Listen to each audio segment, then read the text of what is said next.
This will be part 4 of my Outlander Season 7, Episode 11 review. As always, if you are looking to avoid spoilers from the books or the TV show, please do keep on scrolling. So following her conversation with young Ian, we see Claire getting into the carriage with Lord John. And when Lord John takes her hand, he notices that she does not have his wedding band on. She only has the one from Jamie. And this, in a way, is almost foreshadowing for him that even though they are married, she is not planning on being a wife in the conventional way. This is like the first sign of her resisting the fact that being the wife of Lord John Grey comes with behaving like the wife of Lord John Grey. And we see that they were traveling to Mercy Woodcock's home to check in on Henry Grey, Lord John's nephew, and Claire is basically making sure that he is healing okay following the surgery that she performed on him. Everything as far as his healing goes looks fantastic. So Lord John is encouraged that this means that he will be able to travel back to England and resume his duties as the son of Hal Grey, the Duke of Pardlow.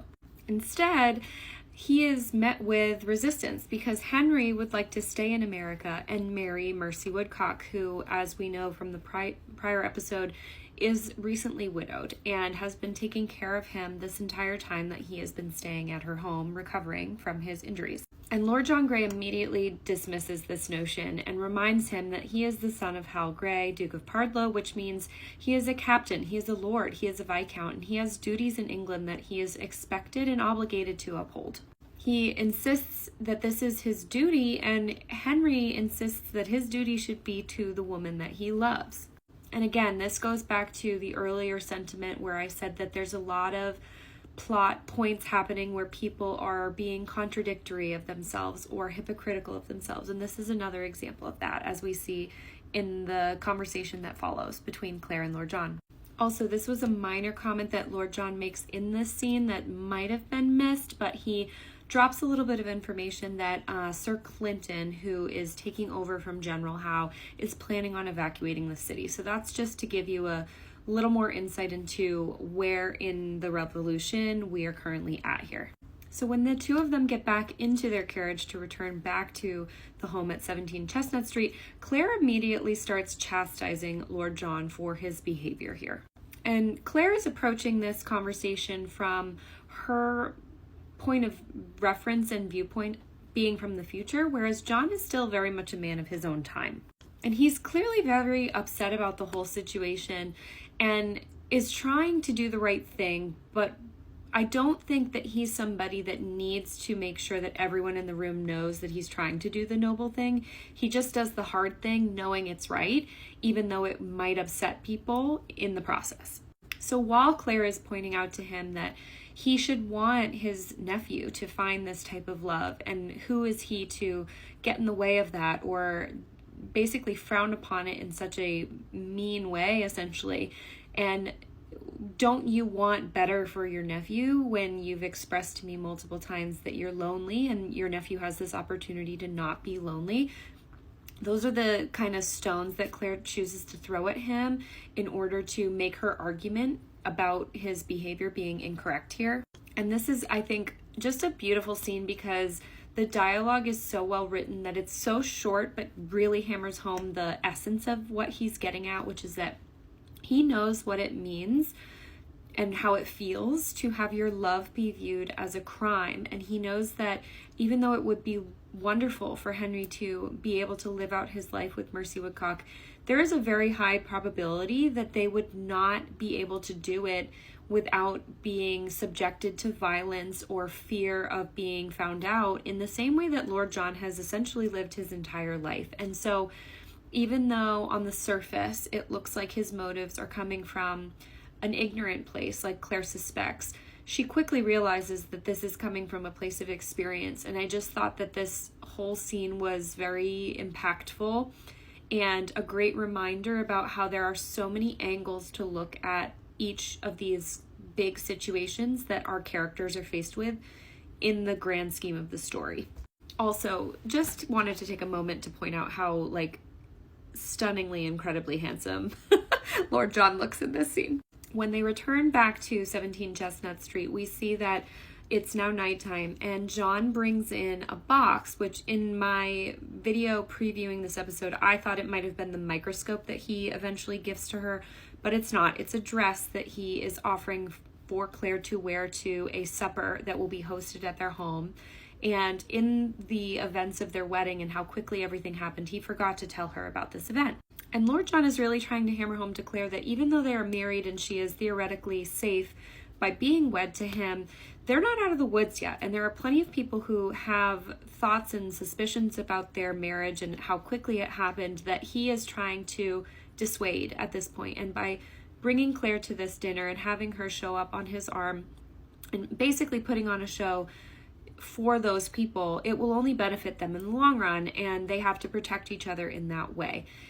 As an aside, Claire and Lord John have been together for about 2-ish months before Jamie comes back. So that's just to give you a timeline. I know it seems like they got married really quickly, and they did, but it's been a while. It hasn't been like days or a few weeks. They've been together for a good amount of time. And Claire makes it very clear that she doesn't want to go. She doesn't want to be a part of the pomp and circumstance. She doesn't want to take part in the loyalist event when her beliefs are so strongly on the rebel cause.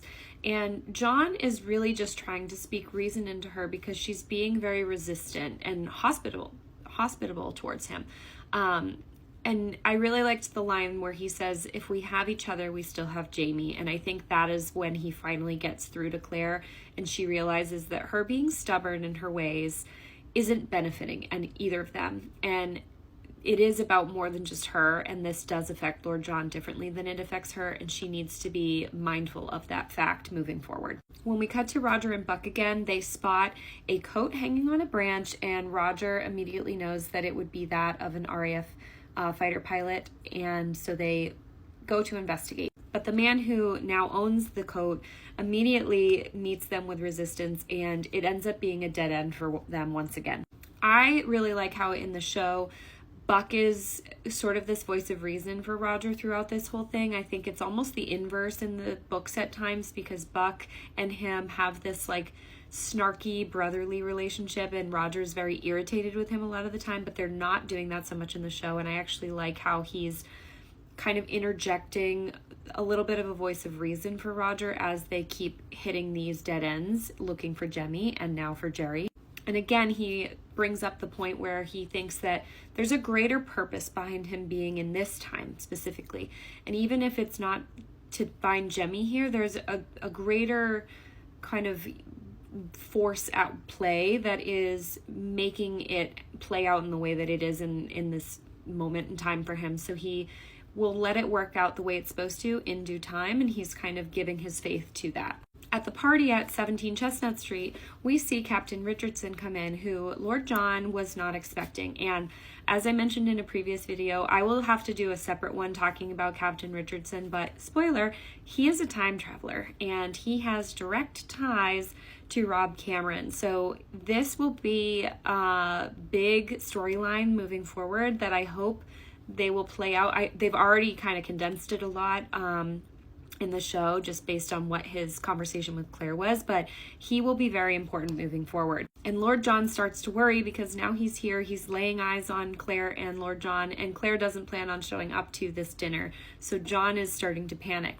But Claire does come downstairs and we see that she is wearing the ring that he gave her on her finger, and that is kind of her olive branch to him to show her loyalty to him and that she will do these hard things that she doesn't want to because she knows it's to benefit them both.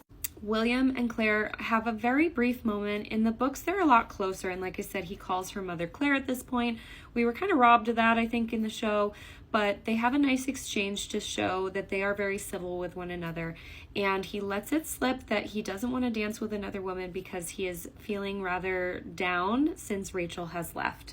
And it's at this point that Captain Richardson asks her for a dance, and William harasses her right back and says, oh yeah, you should go dance with him, like you just told me to dance with Mrs. Chu. And Claire ends up dancing with Captain Richardson. That whole dialogue exchange between them two is pretty meaty and juicy as it pertains to the book, so I will break here and you will have to come back for part 5.